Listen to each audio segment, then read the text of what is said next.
The sound I remember most clearly is not the gasp my wife made when she found the wardrobe.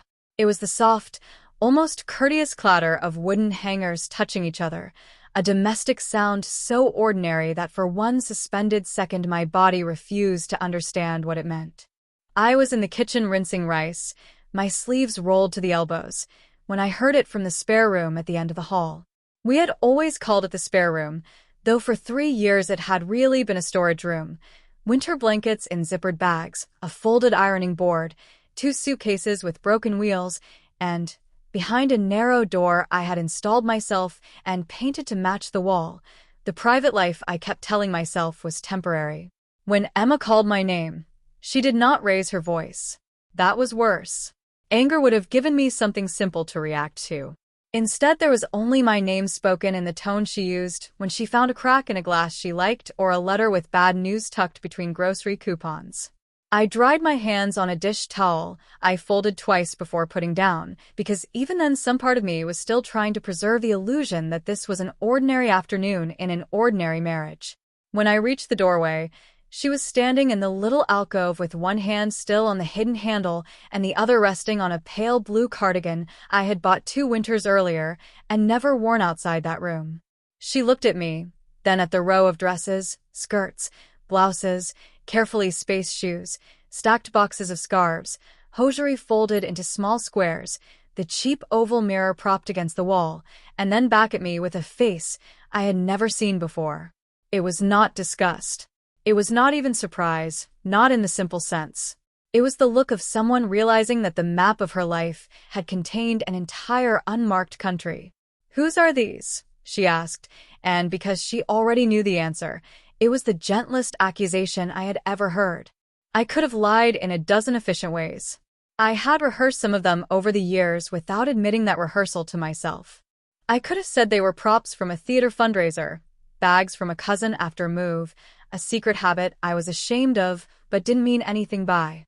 Instead, I stood there feeling the pulse in my throat and realized I was more tired than frightened, more tired than I had ever been.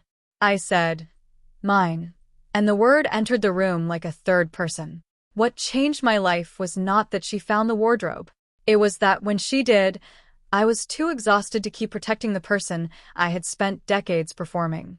Looking back now, after years and doctors and hard talks and smaller talks and the strange, tender work of becoming visible even to myself, I can see that the wardrobe in that hidden room was never the beginning.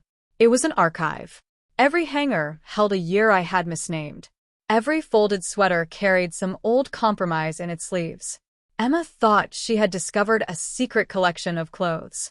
What she had actually found was the physical evidence of a life I had been narrating incorrectly since childhood. When I was 6, my mother used to sort laundry on the living room rug every Sunday afternoon. She sat cross-legged with a basket at her left hip and made neat, patient stacks around herself like a person building a small city. My father's undershirts, my brother's school socks, kitchen towels, her blouses turned right side out and smoothed with the flat of her palm. I was a child who lingered where chores were happening. My father called it hovering. My mother called it keeping company. If I think carefully, the first private stirring I can identify did not come from wanting to wear anything. It came from watching how differently everyone's life announced itself through cloth. My father's shirts had weight and starch and faint half-moons of deodorant at the underarms. My brother's things were always stretched, grass-stained, impatient. My mother's clothes seemed to belong to a world that allowed softness, without apology. There was a peach cardigan with tiny covered buttons that fascinated me so much I once asked why men's sweaters didn't have buttons that small. She laughed and said, because men would lose their minds trying to fasten them. I laughed too, but I remember touching one button later while the sweater hung drying over a chair, wondering why something so small felt like information. The first turning point came disguised as an errand. My mother took me with her to my Aunt Lydia's house the week before my cousin Natalie's wedding because she was helping alter hems and steam dresses. The house smelled of roses gone slightly warm in water and aerosol hairspray. Women moved from room to room carrying shoes, ribbons, safety pins between their lips. I was told to stay out of the way, which to children often sounds like an invitation to observe. At one point, my aunt asked me to hold Natalie's beaded purse while she adjusted a strap, and everyone forgot me for 5 whole minutes. I stood in front of the hall mirror with that little purse hanging from my wrist and felt an odd, complete quiet settle over me, as if some internal noise had stopped. No revelation thundered through me. I simply liked the line of myself in the mirror in a way I had never liked it before. Later, when my mother found me still holding the purse, she smiled absent-mindedly and said, "You'd make a more careful bridesmaid than any of these girls." Everyone laughed. I laughed too. But on the ride home, I pressed my fingers into the shape the purse handle had left on my skin and felt bereft in a way I had no language for. Children are anthropologists of their own households. We study tone long before vocabulary. A week after the wedding, my father was teaching my brother how to throw a baseball in the yard, and I was standing beside the hydrangea bush showing my grandmother how the hem on her house dress had come loose. I had fetched her sewing basket without being asked. My father watched me knot the thread and said, not cruelly, "Come on, don't stand around like that. Use your hands for boy things." He said it with a laugh, almost lightly, but the sentence landed in me with the authority of a rule that had been there all along and was only now being spoken aloud. Use your hands for boy things. I remember looking down at my fingers at the neat little knot I had tied and experiencing for the first time that strange double sensation that would follow me for years, the feeling of having done nothing wrong and the feeling of being wrong anyway. By 9, I had become a careful editor of my own body. I watched how I crossed my ankles on the sofa, how quickly I moved my arms when I talked, how long I allowed myself to look at the girls' aisle in department stores before following my mother back toward the boys' shirts and school shoes. My brother, Peter, was only 2 years older than me, but he seemed to have received a different operating manual from the universe. He flung himself into things. He tore knees in his pants. He wore his body like it belonged to him. We shared a room until I was 12, and at night, after he fell asleep, I would pull a bath towel over my head and stand in front of the mirrored closet door, letting the ends fall down my back like hair. It embarrasses me, even now, to describe how important those stolen minutes were, not because there was anything dirty in them, but because they were so innocent and so desperate at once. I did not look glamorous or convincing. I looked like a solemn child in striped pajamas with a towel on my head, but the reflection arranged some private rest inside me. When I heard the floorboards creak, I would rip the towel off so quickly that my scalp hurt. The second great shift came through humiliation, as many of them did. In 5th grade, the school put on a play based on folk tales, and because I had a good reading voice and no athletic reputation to protect, the music teacher gave me a part that required a long embroidered vest, soft slippers, and a sash tied at the waist. During rehearsal, one of the mothers helping backstage glanced over and said, "From behind, I thought you were one of the girls." It was not meant kindly, but it was not meant with much force either. The room laughed in the quick, bright way adults do when they want to discourage a possibility without naming it. My face burned. I laughed too. And yet when I walked home that afternoon, I replayed the sentence with shame and something so close to longing that the two became entangled. I had been seen wrongly, according to everyone else, and more accurately, according to some hidden instrument in me I could not stop listening to afterward. Around the same time, my grandmother became my accidental witness. She had cataracts beginning in one eye and asked for help threading needles, sorting buttons, reading ingredients on pill bottles. She never made a performance out of gender in the way my father did. To her, competence was more interesting than category. If you could starch a collar properly or mend a torn pocket invisibly, you were useful, and usefulness was a kind of dignity. One rainy afternoon when I was 11, she let me help her pack away winter clothes in cedar chests. She showed me how to fold tissue between sweaters so the yarn wouldn't pill, and how to tuck lavender soap into corners. "Clothes remember the shape of the person who wore them," she told me. "That's why you should put them away with respect." At the time, I thought she meant the elbows of cardigans and the knees of trousers. Now I think she was teaching me a larger thing she did not know I would need, that what holds a body can hold a history too. Middle school was when I learned that concealment could become a personality. Puberty did not arrive for me like a natural progression. It arrived like a loud neighbor moving into the apartment next door and then knocking down the wall. My voice changed. Hair appeared in places I resented on sight. Adults congratulated me on becoming a young man with a cheerfulness that made me want to disappear. There is a particular grief in being praised for something that feels like loss. I became sarcastic, then quiet. I let my hair get cut shorter than I wanted because resistance invited scrutiny, and scrutiny felt dangerous.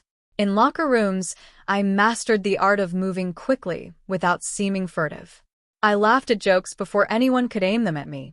Once, after gym, a boy named Aaron flicked the hem of my shirt and said, "You act like a girl who got lost in the wrong hallway." The other boys barked with laughter, and I joined them a beat too late. That night I stared at myself in the bathroom mirror, shirtless and furious, not at Aaron exactly, but at the terrifying possibility that everyone else had access to a truth I was still trying to negotiate with in private. The next turning point looked like self-correction. In ninth grade, I tried to cure myself by becoming the version of a boy that seemed least likely to be questioned. I lifted weights with Peter in the garage. I forced myself onto the junior varsity baseball team, where I was mediocre but disciplined enough not to be cut immediately. I studied the gait and shorthand of other boys the way I had once studied laundry piles. I learned when to interrupt, when to shrug, how not to linger over compliments, how to laugh from the chest instead of the throat. For almost a year, it seemed to work. Adults relaxed around me. My father clapped my shoulder with rough pride. Even I began to believe that maybe identity was just repetition, that if I kept choosing the approved gestures they would eventually become natural. Then, after a game one spring, we stopped for burgers, and one of the seniors made a joke about how girls only liked attention and pretty things. Everyone piled on. I remember sitting there in my mud-streaked uniform, sweat drying cold at my spine, and feeling not virtuous for belonging but hollowed out by the price of it. I had spent months earning a seat at a table where I did not recognize myself. The first time language altered my life, it arrived through a library book I did not mean to borrow. I was 16 and killing time after school in the public library because Peter had the car. A slim memoir had been shelved crooked in the essays section. I pulled it free mostly because the author photo showed a face that seemed both ordinary and brave. The book was not exactly about someone like me, not in a neat one-to-one way, but it contained words for dissonance, social role, longing, embodiment, transition, names for inner states I had only ever experienced as weather. I checked it out under a stack of safer books and read it in my room with the door locked, my stomach tight with the sense that I was handling contraband more volatile than anything illegal. The content itself frightened me less than the recognition did. It is one thing to feel wrong in a vague, lonely way. It is another to discover that other people have mapped the territory. A map does not solve anything. It simply removes your ability to pretend you are wandering nowhere. That should have liberated me sooner than it did. Instead, it complicated me. Once I knew there were names, paths, histories, communities, I also knew there were consequences. Our town did not speak about gender with curiosity. It spoke about it with jokes, pity, or sudden silences. My mother loved me deeply, but she loved through anxiety. Every threat in the world looked to her like a practical problem to be managed. My father loved me through expectation. He measured care and preparation, in pushing, in teaching a child how to survive the world as he understood it. I do not think either of them would have thrown me away. I think they would have suffered in ways that would have made me feel responsible. At 17, that felt unbearable. So, I split myself more professionally. In public, I became agreeable, competent, bookish enough to excuse some softness. In private, I started buying things. First, it was a pair of stockings from a pharmacy in the next town, purchased with shaking hands and hidden inside a biology textbook. Then a cardigan from a clearance rack. Then a skirt bought secondhand and altered badly by me at my grandmother's old sewing machine after she died. Each item was both comfort and indictment. I was building a truth and proving, with every receipt, how frightened I was of letting it breathe. My grandmother's death was another hinge. At the funeral, family members moved through her house putting sticky notes on furniture, deciding who would take what. I was sent upstairs to clear out the cedar closet because everyone assumed I would be patient enough not to damage anything. Among her handbags and church shoes, I found an old Polaroid of me at about 7, wearing one of my cousin's sun hats in the yard, smiling with such complete, unself-conscious delight that I had to sit down on the floorboards. On the back, in my grandmother's cramped handwriting, were the words, "Let the child play." I had no memory of the photo being taken. I had no memory of anyone defending me that day. Yet there it was, evidence that at least once, someone had seen me in a moment that later might have been edited out, and instead of correcting me, she had named it Play. I kept the photograph. For years it lived in my wallet behind my driver's license, like a secret counter-identity. College should have been the place where I became honest. Many people tell their stories that way. Mine did not work on schedule. I moved 2 hours away, far enough to reinvent myself in theory, close enough to come home on weekends and maintain the old continuity. I found friends who were kinder than anyone I had known in high school.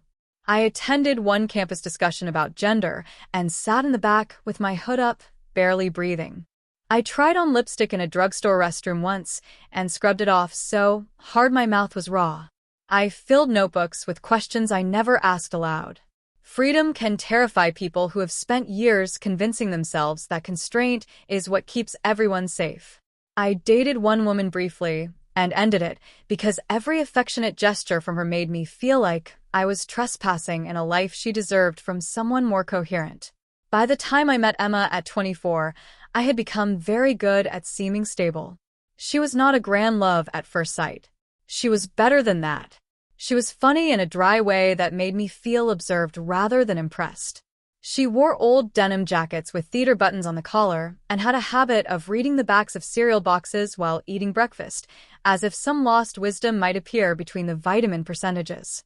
We met at a nonprofit office where I worked in communications, and she managed community programs.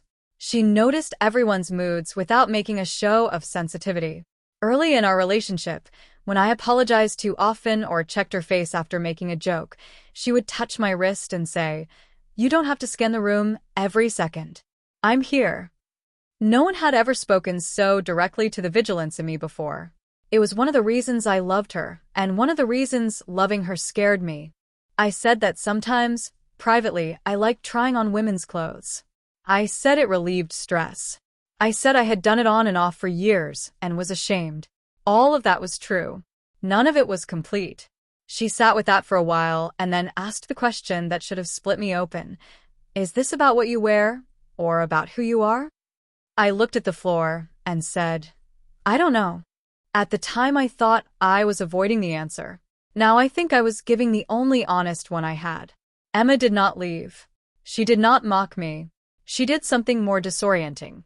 She made room. She said she wanted us to be able to talk about hard things without panic. She said secrecy hurt more than strangeness. She asked if I wanted therapy. I said maybe later. We folded the blouse back into the box, and because neither of us yet understood that postponed truth develops roots, we accepted that moment as progress. But after that, a subtle new current entered our marriage. Her trust invited honesty. My fear converted that invitation into a more sophisticated concealment. I stopped using the shoebox and started ordering clothes online under a separate email account. When we bought our small house, I told myself the storage alcove I built behind the spare room panel was simply a way to keep everything contained, to prevent accidental pain. In reality, I was architecting a compartment inside the marriage and calling it care. Then life, in its ordinary insistence, kept unfolding. My father had a minor stroke and survived with his speech mostly intact, but his authority bruised. My mother began calling me more often, as if crisis had reminded her that families fray quietly when no one is looking. Emma and I hosted Thanksgiving twice, fought about finances in voices too polite to be honest, took weekend trips, bought better towels, learned each other's exhaustion habits. From the outside, ours was a recognizable adulthood. From the inside, I felt increasingly divided between the person who could discuss mortgage rates and casserole dishes and the person who went into the hidden room after midnight, stood in front of the cheap oval mirror, and felt the strange relief of recognition mixed with the corrosive knowledge that relief had to stay walled off to survive. I did not enter that room to become frivolous or theatrical or someone else. I entered it because the rest of my life was asking me to remain opaque even to myself. Another turning point arrived through something embarrassingly small, a winter virus. I was feverish, flattened on the sofa, and Emma brought me tea, medication, and one of her softest cardigans because I was shivering. It was oversized on her and only slightly small on me. "Here," she said, draping it over my shoulders without ceremony. "You need warmth, not pride." I laughed weakly and wore it for 2 hours while half asleep. The next morning, when the fever broke, I felt raw with gratitude and grief. Gratitude because she had placed comfort above category in a way that touched some ancient ache in me. Grief because the ease of that moment made the secrecy around all the others feel even sadder. I could wear her cardigan openly only when illness made me harmless. By my late 30s, the psychological cost of concealment had become harder to romanticize. I was not living a dramatic double life. I was living a tiring one. Secrecy made me irritable in mundane ways. I flinched when Emma reached for storage boxes. I overexplained small expenses. I became brittle whenever conversations drifted toward identity, politics, aging, bodies, the future. There is a stage in prolonged self-denial when the person doing the denying starts to feel less like a liar than like a caretaker of unstable materials. I thought I was preserving our marriage by refusing to disturb it. In fact, I was asking Emma to be intimate with a version of me so selectively curated that intimacy itself had begun to fail. She felt the distance before she knew its source. One night, after a dinner party, while rinsing wine glasses, she said quietly, "Sometimes it's like you leave the room even when you're standing right here." I wanted to say, I leave because I don't know how to stay and be legible at the same time. Instead, I said I was just tired from work. Around then, my mother mailed me a box of old photographs she had been meaning to sort. Emma was out that evening, and I spread them across the dining table. There were school portraits, beach towels, crooked birthday candles, my brother with gap-toothed bravado, my father in pleated slacks gripping a grill spatula as if it were a tool of governance. In one picture from a church picnic, I am seated with a cluster of women on a folding blanket, holding a baby doll one of the younger cousins had left behind. I am listening, rapt, to something my aunt is saying, while the boys my age are visible in the distance throwing a ball. For years I had treated childhood as a blur of confusion. The photographs disrupted that narrative. I did not look confused. I looked repeatedly oriented toward a life people kept redirecting me from. Memory can be slippery. Images can flatten, I know all that. Still, that evening I understood that my past contained not just evidence of difference, but a trail of accommodations, corrections, and quiet withdrawals. I had not invented myself late. I had been negotiating myself since the beginning. When Emma found the wardrobe, all those years arrived in the room with us. She did not cry at first. She touched a sleeve, then another, as if taking inventory of something fragile after an earthquake. "How long?" she asked. I said, "A long time." She nodded once. "How long have you known?" That question was harder, because it assumed there was a clean line somewhere in the past where ignorance ended and truth began. "I've known pieces," I said. "I've hidden pieces. I've called it by smaller names so I wouldn't have to hear the bigger one." The silence after that felt so large, I thought it might crush us. Then she asked the question that broke me open more completely than discovery itself. "How lonely have you been?" No accusation in the world could have undone me the way tenderness did. I sat down on the edge of the storage bench and covered my face with both hands. Years of self-management gave way in one humiliating, grateful rush. I cried the way adults cry when they have postponed it too long, without grace, without strategy, with anger mixed into relief. Emma stood in the doorway for a long time before sitting beside me. She did not touch me immediately. That restraint was a kindness. Finally, she said, "I'm hurt you hid this. I need you to know that. But I think I'm more hurt that you thought you had to carry it alone in the house with me." It took me years to understand the generosity in that sentence. She was not making herself the hero of my secrecy.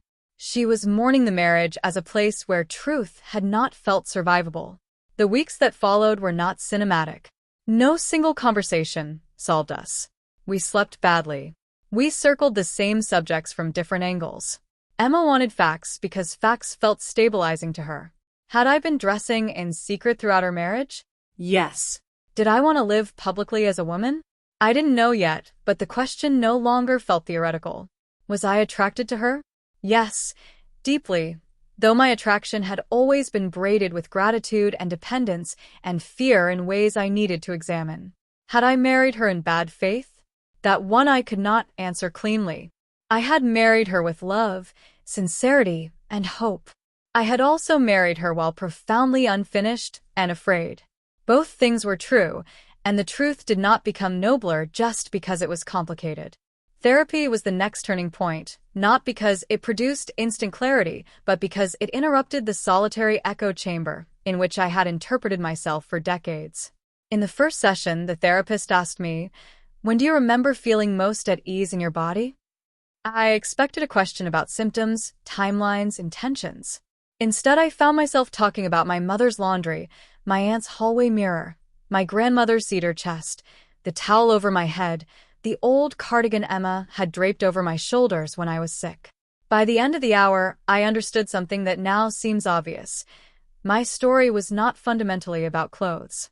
Clothes were the visible edge of a deeper longing to move through the world without the constant abrasion of misfit. Garments had been my first available language, not my final truth. Naming myself took longer. I resisted it the way some people resist moving house even after the ceiling leaks and the stairs splinter.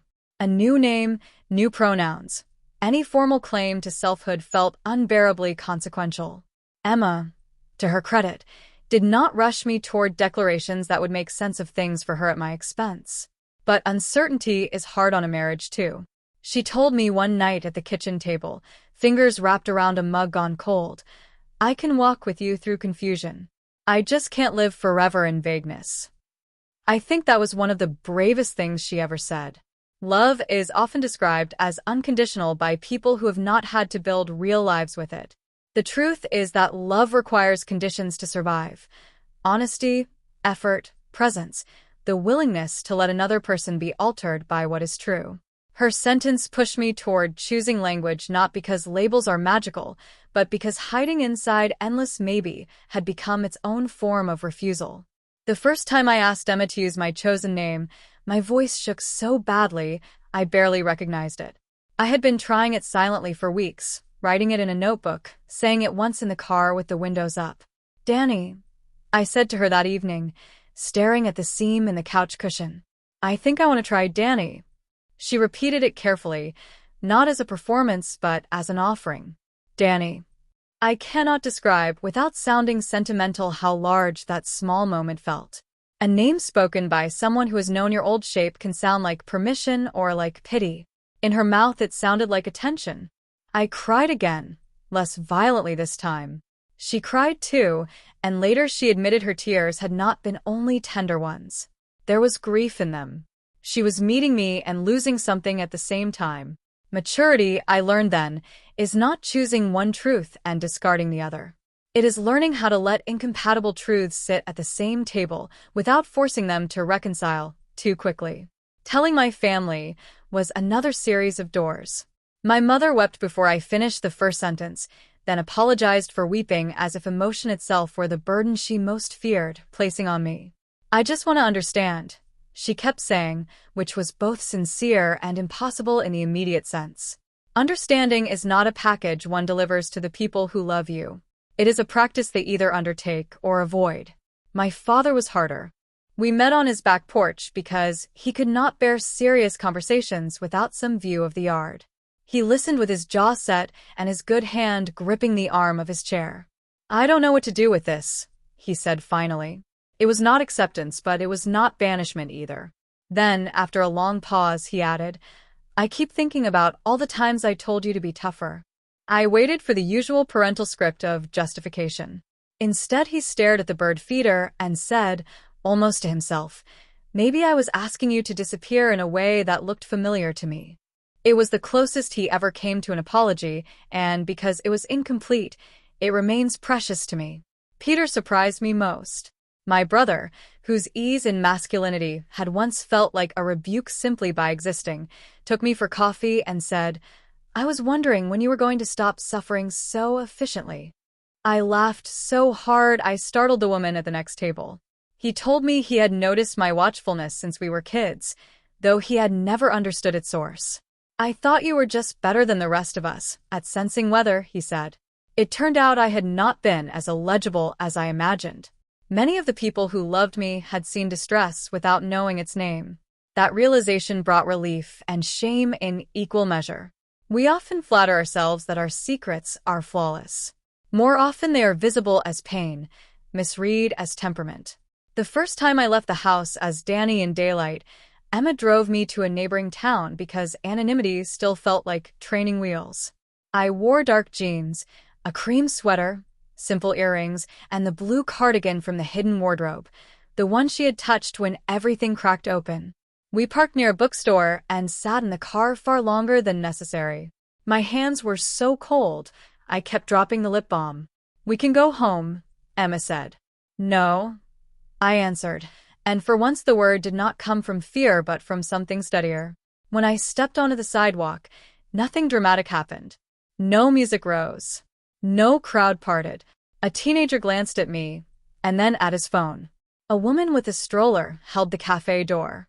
The anticlimax itself was astonishing. For decades, I had treated visibility like an explosion waiting to happen. Instead, it was a sequence of ordinary gestures in which my nervous system slowly realized it did not need to brace against every second. Later, in the bookstore restroom, I looked at myself in the mirror and saw not perfection, not some seamless transformation, but coherence. It was enough to make me grip the sink and breathe through tears. What changed between Emma and me afterward was not simple. Some stories want the spouse either to become a saint or to walk out by the second act. Real marriages are less obedient to narrative. We loved each other. We also had to reckon with the fact that the shape of our marriage had been built around assumptions now dissolving. Emma identified as straight. She said this plainly, with sorrow and no hostility. "I love you," she told me, "and I am trying very hard not to confuse love with a promise I don't know how to keep in the same form." For a time, that sentence terrified me more than rejection would have. Rejection is clean in its cruelty. Ambiguous love requires endurance. We stayed. We did couples therapy. We relearned touch as communication rather than reassurance. Some nights we talked until 2 a.m. about logistics, memory, attraction, betrayal, friendship, language. Some nights we watched baking shows in silence because being people together was all we could manage. The hidden wardrobe had ended one kind of marriage. It did not tell us what would replace it. One of the most painful turning points came from a question I had not let myself ask soon enough. Had I used Emma as a shield for myself? The answer, to my shame, was partly yes. I had loved her truly, but I had also relied on the legitimacy of husbandhood to quiet the inner alarms that never stayed quiet for long. Saying that aloud did not destroy us. Concealing it would have. Emma listened with tears standing in her eyes and said, "Thank you for telling me now instead of making me keep guessing." It was a devastatingly modest request from someone who had earned more certainty than I had given her. That was the period when I learned that confession is not noble by default. It matters what comes after. Apology, without change, is only another way to keep attention on your pain. So I worked. I told the truth faster. I stopped treating every conversation as a referendum on whether I deserved kindness. I tried to become someone whose honesty could be depended on even when it arrived late. My mother adapted in the way she approached everything difficult, through tangible acts. She mailed me a cardigan she had almost donated because the color reminded her of one I had liked as a child. She stumbled over my name for months, then corrected herself so furiously it was almost comic. Once, while we were folding towels together after I visited, she said, "I keep remembering things and feeling guilty that I miss them." I thought of the laundry piles, the tiny buttons, the purse at the wedding, the way she had always called my hovering, keeping company. "You didn't miss everything," I told her. "Some of it just didn't make sense yet." That was true for both of us. Parents are often accused of not seeing their children. Sometimes they see fragments clearly and still lack the framework to assemble them without fear. My father took longer. For nearly a year, he addressed me by no name at all, maneuvering around pronouns with a stubbornness that would have been funny if it had not been so painful. Yet he also began asking practical questions. Whether I felt safe at work, whether people had been decent, whether the doctor I was seeing seemed competent. This was his dialect of care. One afternoon, while I was helping him replace a fence board, he handed me the drill and said, "You always were the careful one." It was such a small sentence. He probably meant nothing grand by it, but I heard in it an echo of all those old commands about boy things, and I recognized that he, too, was revising his memories in real time. Love does not always become eloquent when challenged. Sometimes it becomes awkwardly useful. Work was its own education. I had feared colleagues' reactions with an intensity out of proportion to what occurred. There were missteps, of course, and one or two people whose politeness sharpened into distance. But most of what happened was mundane. Updated email signatures, slightly awkward meetings, people glancing twice, and then getting on with budget discussions. The ordinariness mattered. It saved me from turning my own life into theater. For so long, I had imagined revelation as a single dramatic unveiling that would settle everything. Instead, identity entered paperwork, lunch breaks, winter coats hung beside other winter coats. The self I had treated like a dangerous abstraction slowly became a person who still had to answer messages, buy dish soap, remember birthdays, call the plumber. This, too, was healing. I had not become symbolic. I had become more present. Emma and I eventually made a decision that would have broken my heart if I had encountered it earlier in my story, when I still believed love had only two legitimate forms, unchanged or gone. We stopped being spouses before we stopped being family. There was no slammed door, no betrayal waiting conveniently offstage. There was grief, paperwork, separate bedrooms for a while, then separate apartments on opposite sides of the same neighborhood because neither of us could bear to pretend the other was incidental. On Sundays, we still sometimes had coffee together and argued about novels. On her birthday, I still brought the lemon cake from the bakery she liked. When people asked whether we were still close, the simplest answer was yes, though close is a blunt instrument for describing a bond that had survived revelation by changing shape instead of demanding an impossible restoration. She once told me, years later, finding that wardrobe felt like losing my marriage. But it also gave me back the person I had been missing inside it. I carry that sentence the way I carry my grandmother's photograph, as evidence of a love mature enough to tell the truth even when the truth altered its own future. The hidden room does not exist anymore. After Emma moved out, I removed the false panel, patched the wall, painted over it. For a few weeks the room looked wounded, then ordinary. I donated some clothes, kept others, learned finally to buy garments not as artifacts of a secret self, but as things for my actual life. That transition was stranger than I expected. When desire is hidden for years, it accumulates intensity from deprivation. Once I could dress openly, some items lost their aura entirely. Others became newly dear because they were attached not to fantasy, but to continuity. The blue cardigan remained. So did a cream blouse I had once been too frightened to wear anywhere but that locked alcove. I own better things now, clothes chosen in daylight, but I keep those older pieces because they remind me that the self does not emerge fully formed the moment it is acknowledged. It leaves breadcrumbs. It improvises shelter. It survives on symbols until language catches up. Sometimes people ask when I knew. It is such an understandable question, and such a misleading one. As if identity were a light switch hidden behind a bookcase, waiting for the right hand to find it. I knew in the way a child knows a song before learning the words. I knew in the pause after someone called me handsome, and I felt the compliment land sideways. I knew in my grandmother's cedar-scented closet, in the ache after the school play, in the fatigue of performing ease among men who never seemed to study themselves from the outside. I knew in the privacy of mirrors and in the panic that followed those moments. I knew and refused to know. I knew and renamed it. I knew and called it stress, then eccentricity, then habit, then shame, then maybe, then not yet. The tragedy was never that the truth was absent. It was that I kept demanding it present itself in a form that would inconvenience no one. And yet, for all the pain I caused by waiting, I have become gentler with the person I was before that spare room door opened. Not indulgent, not absolving, gentle. He was not a villain in my life. He was a frightened custodian of a self he had been taught to mistrust. He believed that if he managed appearances carefully enough, everyone he loved might remain comfortable, and comfort looked to him like the closest available form of safety. He did not understand that people can feel the strain of a hidden life even when they cannot identify its source, and that love starved of truth eventually begins feeding on guesswork. I wish he had trusted Joy sooner. I wish he had not confused endurance with morality. But I no longer despise him for surviving in the only ways he knew. The last time Emma came to my apartment, years after everything changed, she stood by my coat rack while I searched for a book I wanted to lend her. When I turned around, she was touching the sleeve of that old blue cardigan where it hung among the others. "You kept it," she said. I smiled and said, "I think it earned a retirement plan."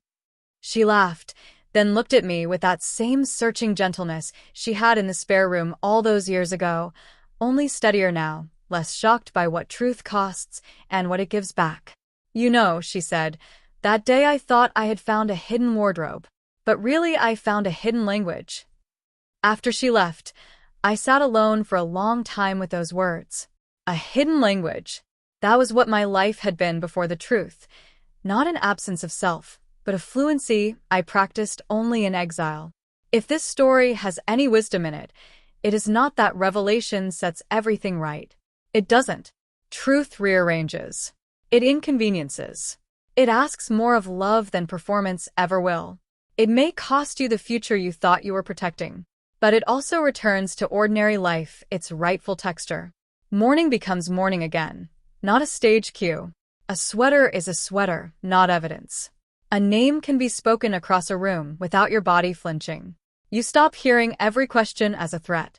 You stop mistaking loneliness for discipline. Years have passed since the day Emma found the wardrobe, and the memory still glows with the terrible clarity of moments that divide a life into before and after. Before, I was a person arranging myself around fear and calling it devotion. After, I began the slower, harder work of becoming whole enough to be known. I still think about my grandmother's sentence written on the back of that faded Polaroid, "Let the child play." For years I read it as permission. Now I read it also as mourning, because so much of my life was spent turning play into secrecy, tenderness into evidence, instinct into a problem to be solved. But I read hope in it too. The child did not vanish. The self people corrected and redirected and lovingly misunderstood did not vanish. She waited in small domestic rituals, in folded cloth, in mirrors, in the relief that arrived whenever care outweighed category. She waited in me until a woman I loved opened a painted panel in a spare room and asked a question gentle enough to tell the truth to. That is why the memory still matters. Not because I was discovered, but because at last I was too tired to disappear.